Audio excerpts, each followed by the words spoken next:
Eu quero, em primeiro lugar, dizer que é uma alegria estar com vocês aqui, meus filhos, nesse retiro de preparação para a Crisma, que é um grande sacramento porque ele completa em nós a iniciação cristã. Ou seja, todos vocês são cristãos pelo batismo, mas são cristãos que ainda não têm a sua iniciação à fé completa. Ela vai se completar agora com o sacramento da Crisma.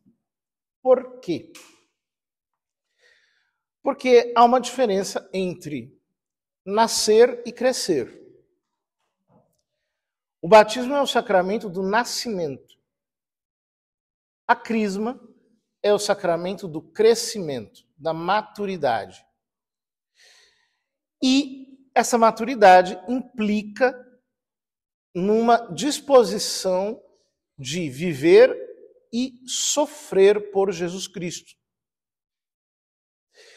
É por isso que o rito tradicional da Crisma, ele tem alguns elementos. O primeiro deles é a invocação do Espírito Santo. Quando vocês forem ser crismados, vocês vão ver que o bispo, depois da homilia, vai fazer a renovação das promessas batismais. Vocês vão acender a vela e vão refazer as 3 renúncias e a profissão de fé. Depois, ele vai fazer uma invocação do Espírito Santo sobre vocês. Depois, ele vai ungir a testa de cada um de vocês com o óleo da Crisma. E por último, ele vai fazer uma saudação. A paz esteja contigo, e vocês vão responder e contigo também. Antigamente, o bispo dava um tapa na cara do crismando nessa hora. Por quê?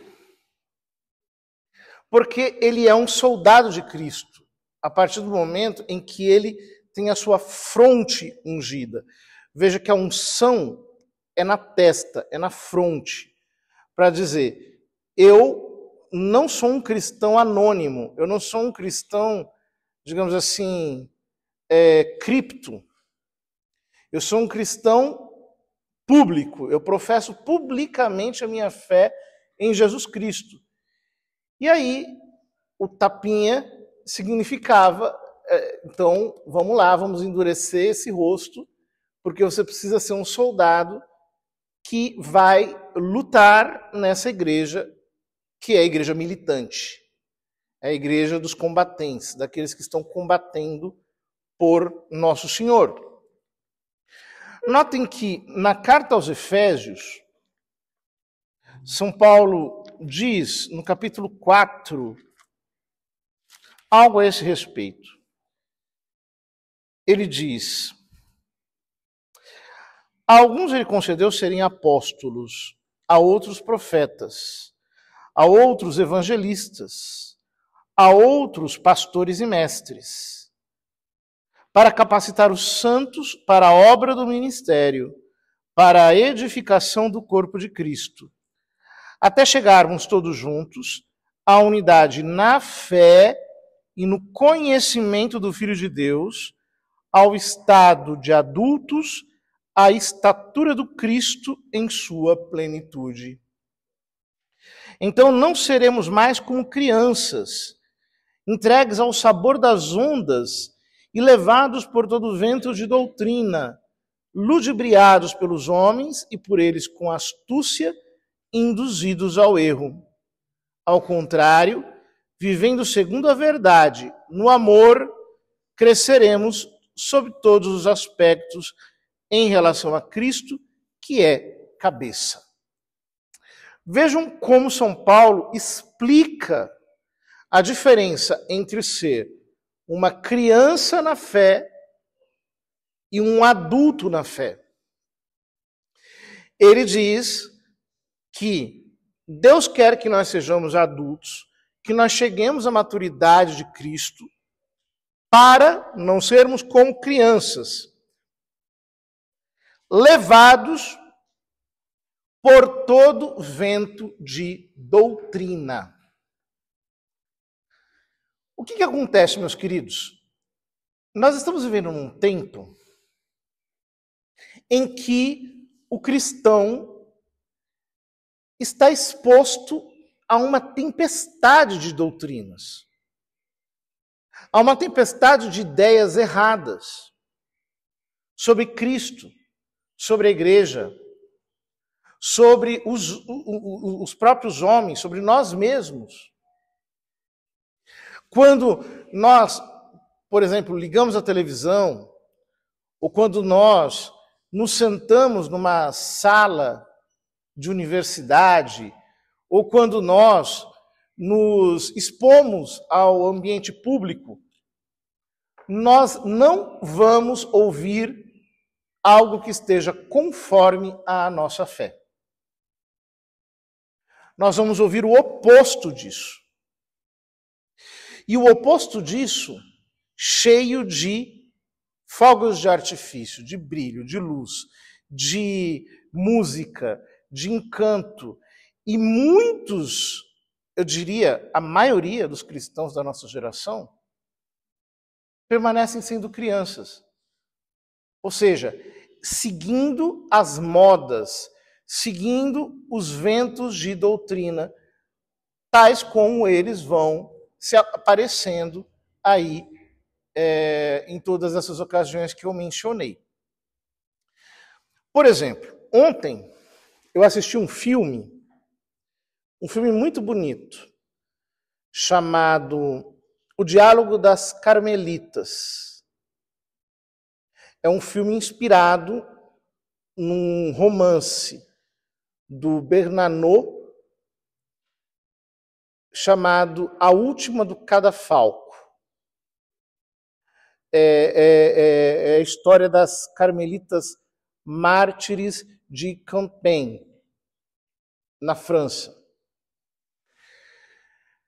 E ali, no filme, fica tão clara a loucura da Revolução Francesa.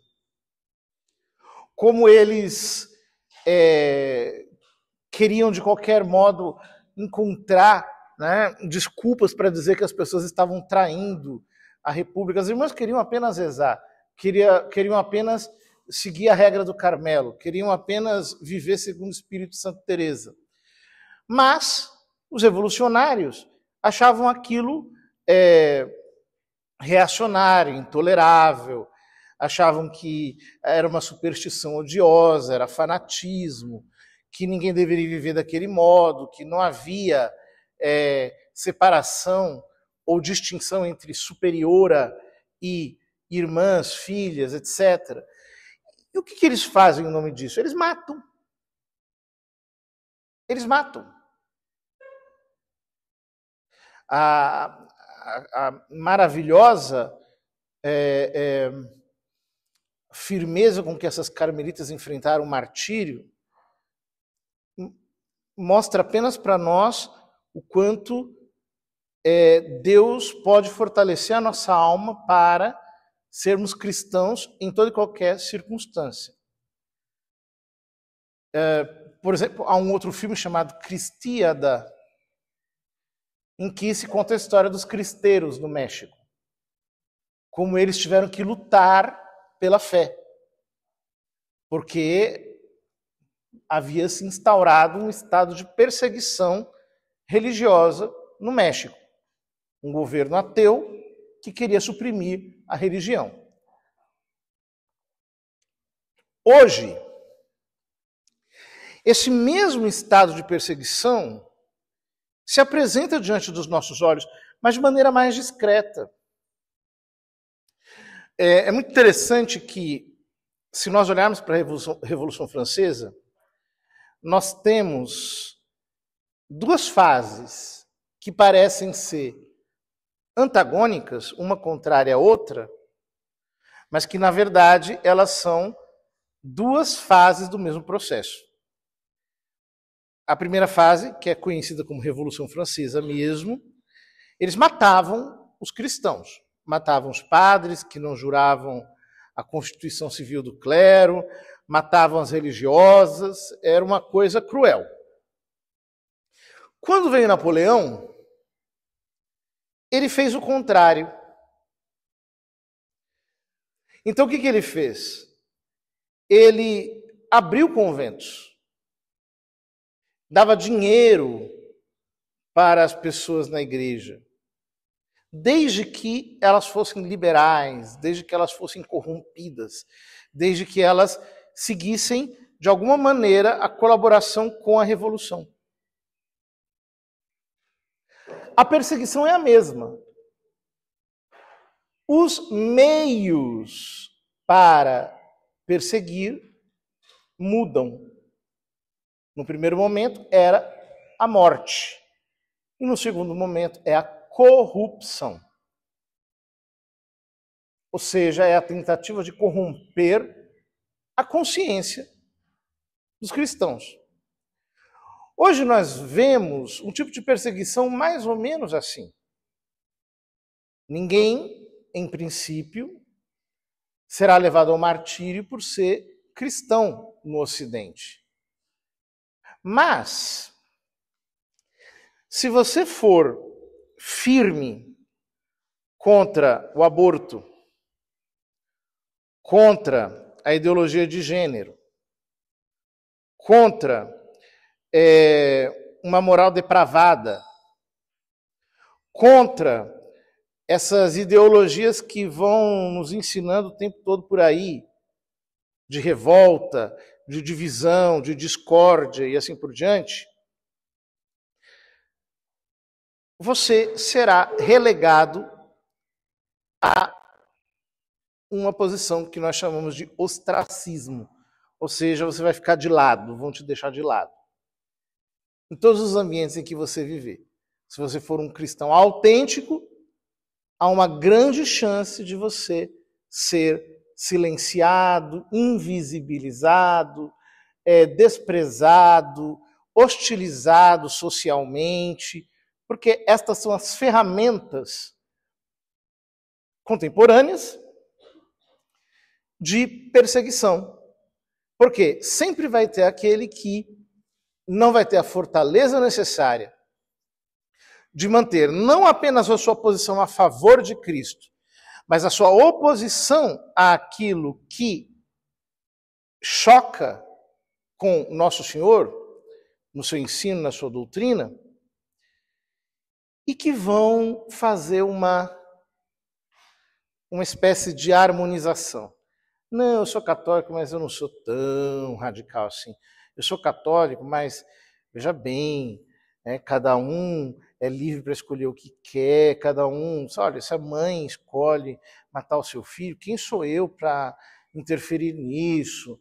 E se as pessoas querem ter uma vida, sei lá, de depravação pública, e se querem ensinar isso...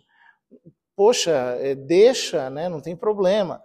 Então sempre vai ter aquele que vai abrir mão dos seus princípios para se adaptar ao sistema do mundo. Esses, São Paulo chama de crianças, porque eles andam ao sabor dos ventos. São levados por todo tipo de vento de doutrina. Aí, você pode me perguntar, qual é a alternativa a isso? Como é que eu posso ser um cristão convicto, prudente, mas adulto? É muito interessante que na Europa, sobretudo, surgiu um movimento chamado os cristãos adultos. Mas o que significava esse movimento? Cristãos adultos é exatamente o contrário do que São Paulo está dizendo aqui. Especialmente nos países germânicos. Eles entendiam que ser adulto é libertar-se da tutela da igreja, do magistério, daquilo que ensina a Escritura. Não. Para São Paulo, ser adulto não é isso. Ele diz aqui no versículo 15, Ao contrário, vivendo segundo a verdade no amor, cresceremos sob todos os aspectos em relação a Cristo, que é a cabeça. Ou seja, eu tenho que viver na verdade. Mas, o que é a verdade? A verdade, meus queridos, eu não vou dar uma definição filosófica, eu vou apenas falar de maneira bastante simples para vocês entenderem. A verdade é a realidade, é o que é. A verdade é o que é objetivo, são os fatos, é aquilo que é real. Compreendido pela nossa mente, exatamente assim, tal como é. Ora, o cristão do nosso tempo, muito mais do que em tempos anteriores, precisa estudar. E não basta estudar a fé. Por exemplo, você pode saber muito bem o catecismo, estudar direitinho, comprar um manual, por exemplo, A Fé Explicada, que é um livro tão simples e que ensina as verdades da fé de maneira mais pedagógica, né? Mas isso não é suficiente. Por quê?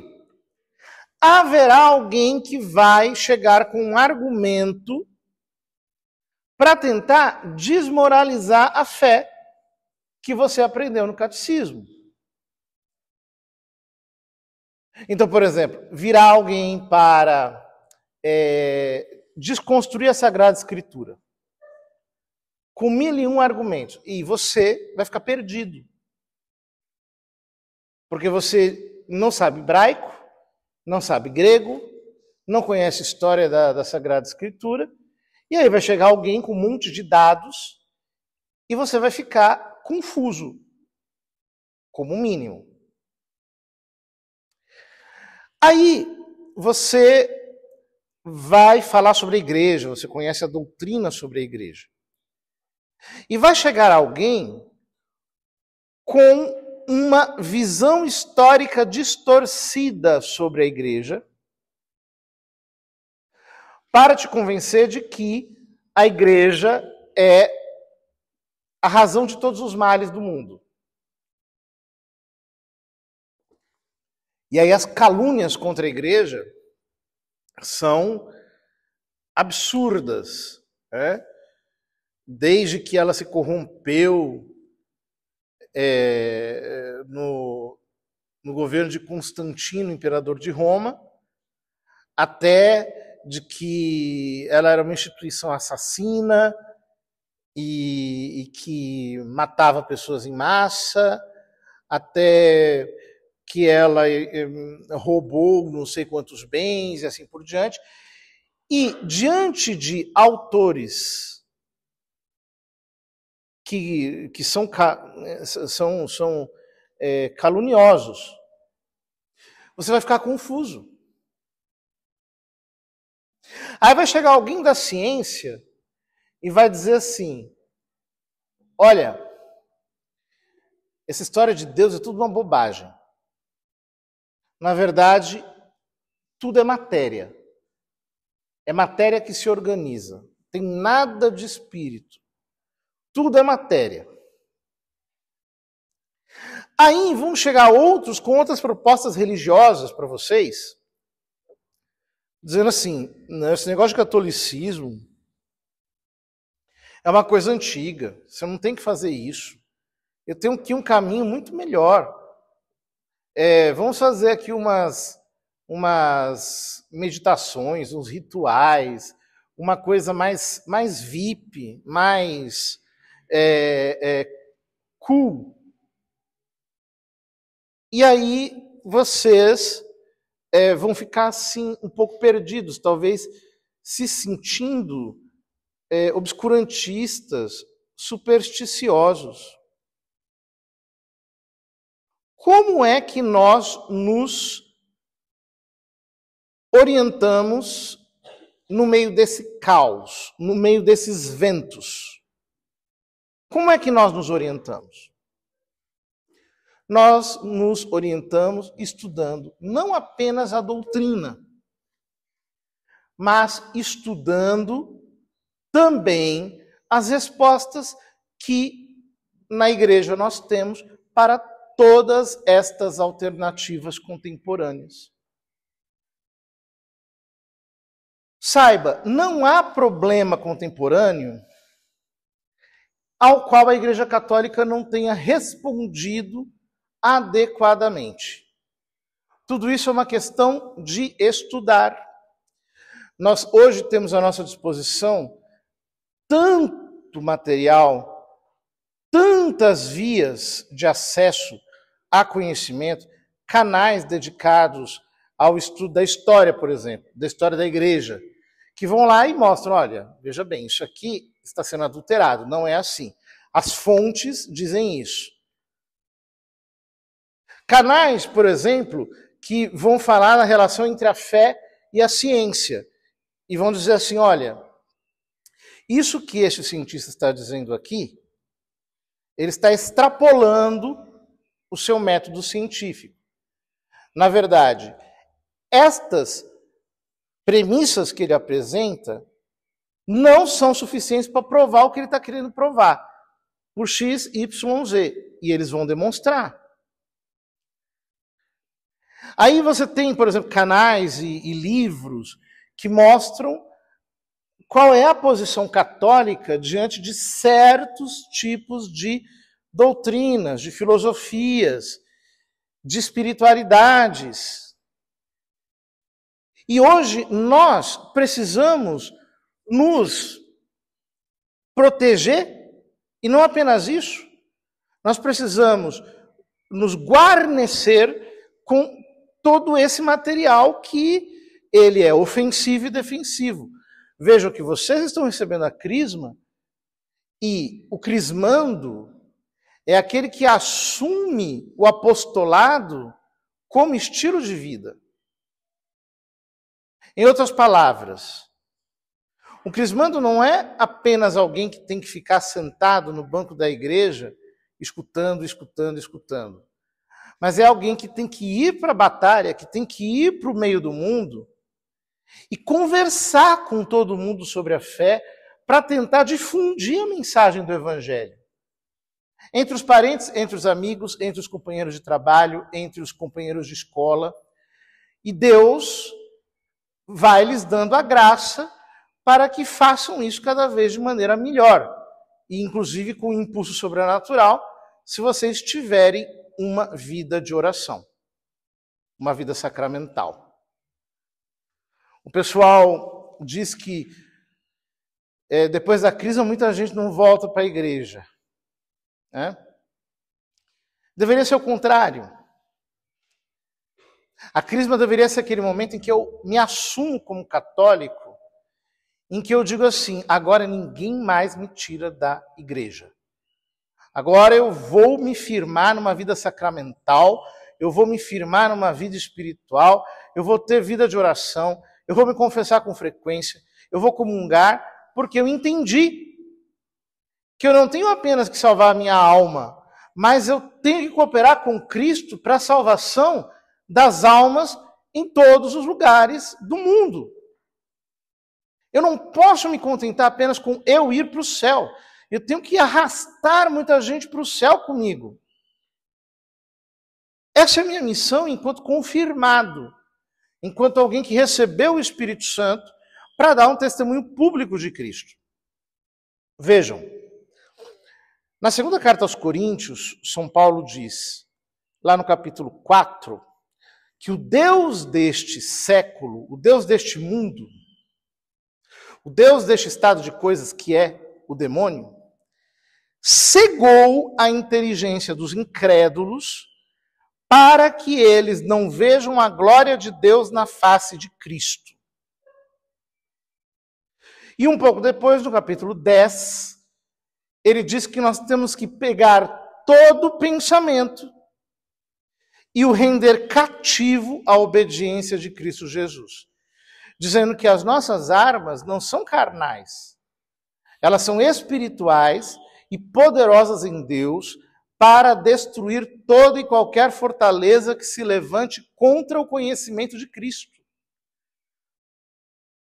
Ou seja, a palavra que São Paulo utiliza ali quando ele fala que nós temos que nos levantar contra toda e qualquer fortaleza que se levanta contra o conhecimento de Cristo, é uma palavra grega que é a palavra logismoi.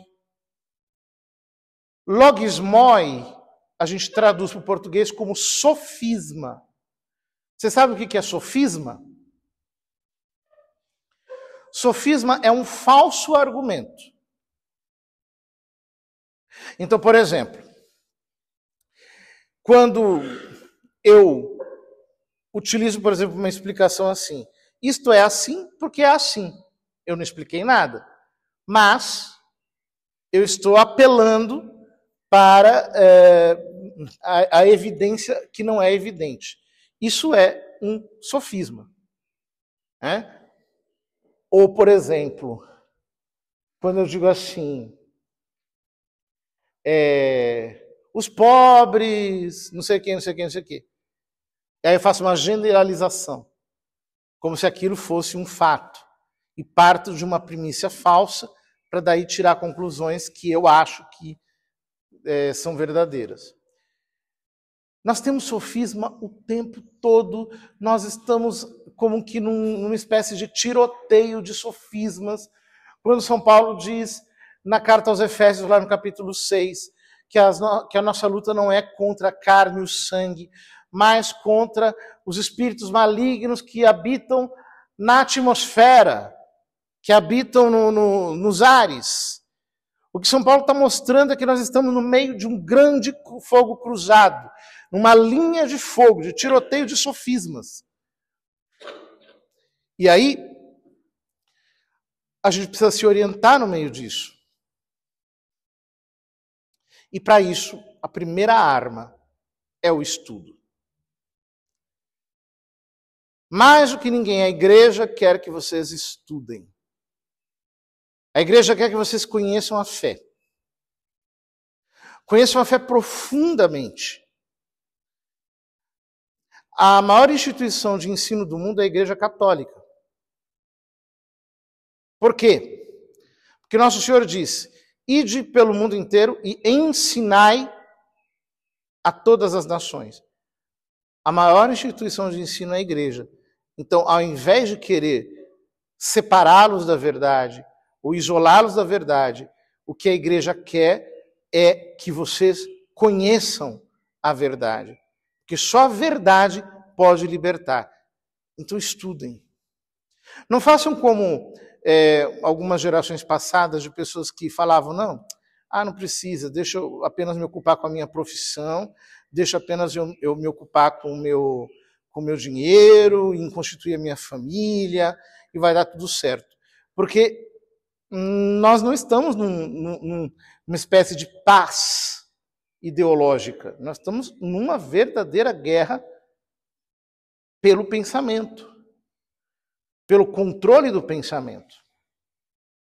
E quem determina o resultado disso é justamente quem está possuído pela verdade. Em segundo lugar, São Paulo diz, conhecendo a verdade no amor. Quando ele diz no amor, isso implica duas coisas que são muito importantes, meus queridos. A primeira delas é dominarmos a nossa vontade por uma vida moral correta. Por quê? Existem dois modos de você corromper alguém. O primeiro modo é corromper a inteligência. E o segundo modo é corrompendo a vontade.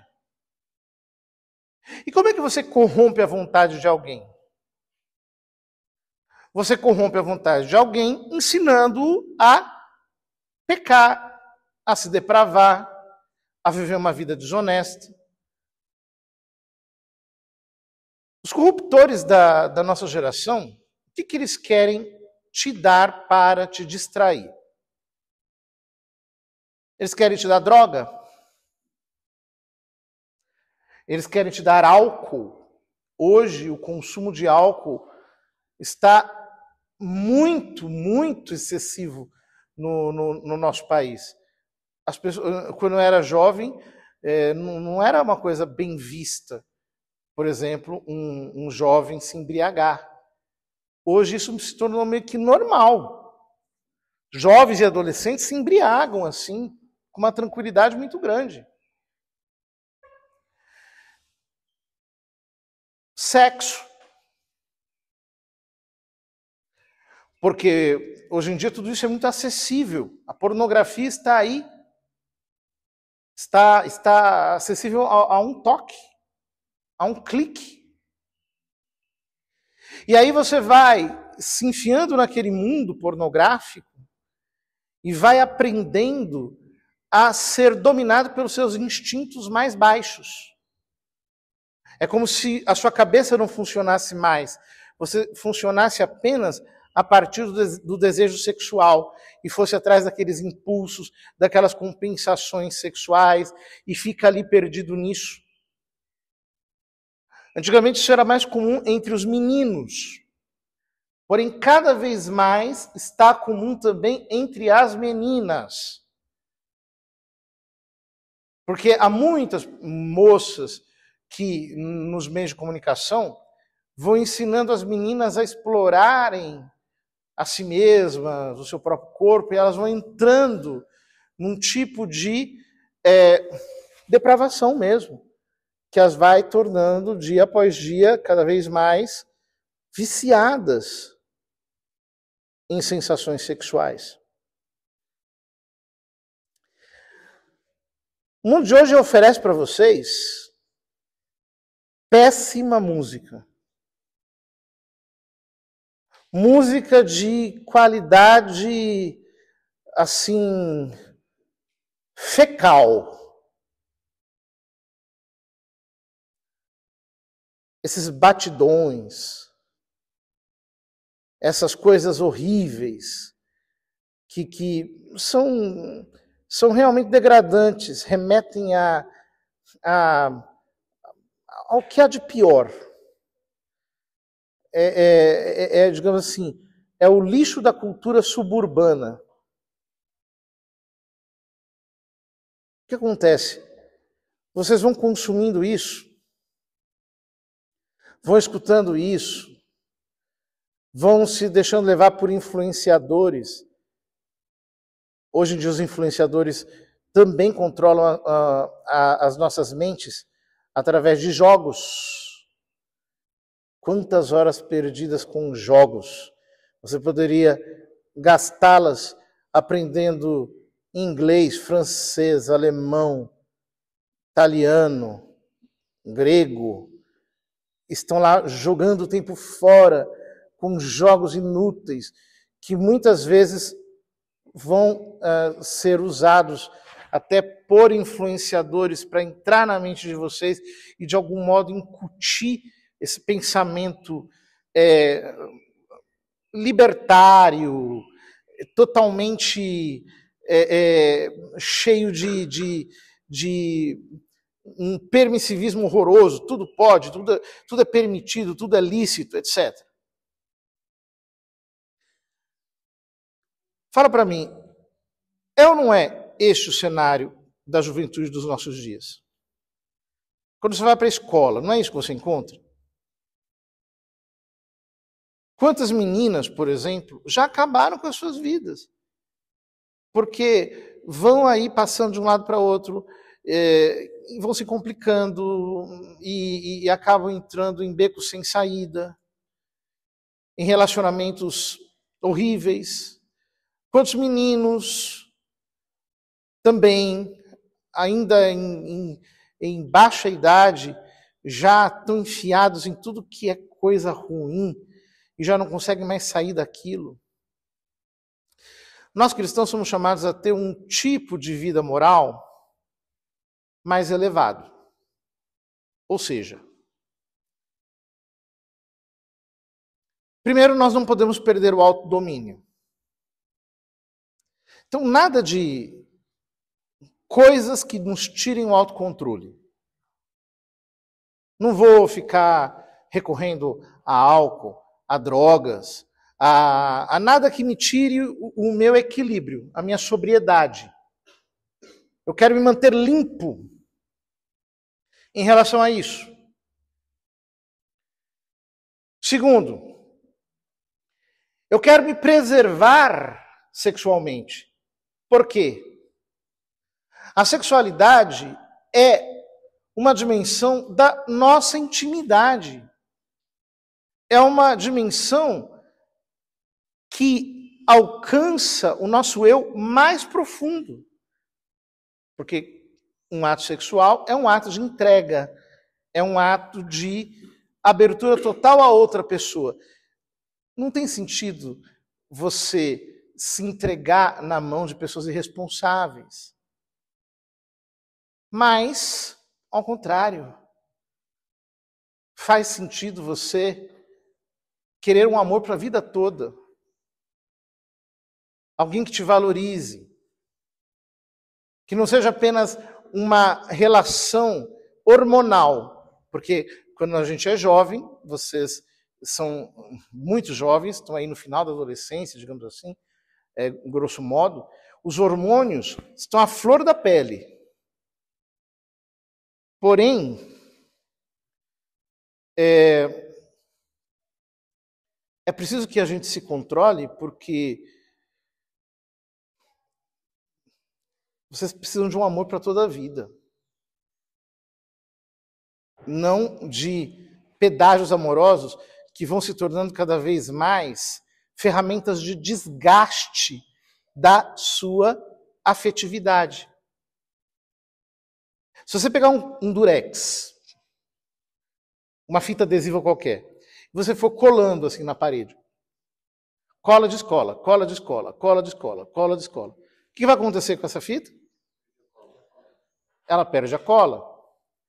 Exatamente é isso que acontece com uma pessoa que ela fica com outro, tá? Beija um, beija outro, faz sexo com outro. O que vai acontecendo? Ela vai perdendo a aderência. Ela vai desgastando a sua afetividade. Inclusive porque ela vai perdendo muito da essência de quem ela é. O que Deus quer para você não é sexo fácil. O que Deus quer para você é um amor que dure para sempre. Contentar-se com menos do que isso é rebaixar-se. E um filho de Deus não deveria se rebaixar a esse nível. Deus quer que os cristãos dos nossos dias tenham cultura. Elevem o nível cultural de vocês. Não fiquem escutando essas porcarias. Escutem aquilo que enobrece, que os leva para as alturas.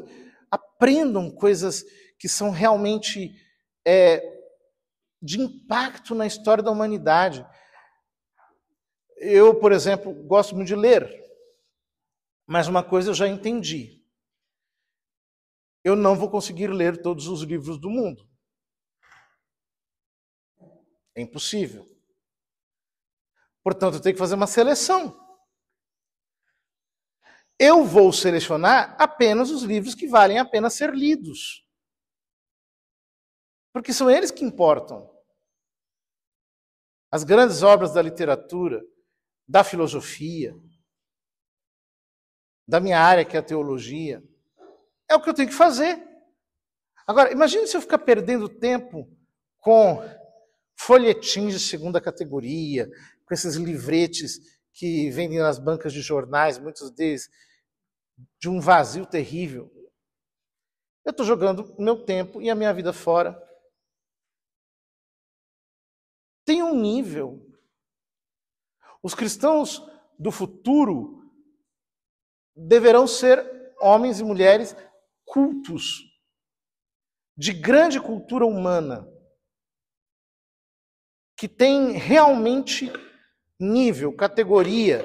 São pessoas que são capazes de causar um impacto na sua geração, porque são verdadeiramente pessoas de nível. Só que eu dizia que, quando São Paulo fala de crescer na verdade no amor, isso tem duas dimensões. Uma é a moral, que eu comentei agora. A outra é espiritual. Porque o amor de que São Paulo fala aqui é o amor divino. E como é que nós crescemos na vida espiritual? Nós crescemos na vida espiritual através da oração e dos sacramentos. Nós somos católicos. Nós não somos protestantes. Os protestantes dizem que é apenas pela oração. Nós somos católicos, então nós dizemos que é pela oração e pelos sacramentos. Especialmente o sacramento da Eucaristia, que é quando nós nos unimos a Cristo de maneira real no sacramento da comunhão, é Ele mesmo vivo que entra em nós, e da confissão, que destrói os nossos pecados. Que é esse sacramento maravilhoso que Deus nos deu, instituindo por Cristo, para que nós, confessando as nossas culpas, recebêssemos o perdão divino. É isso que nós precisamos. Nós temos que crescer na vida espiritual. Deus não pode ser um desconhecido para você.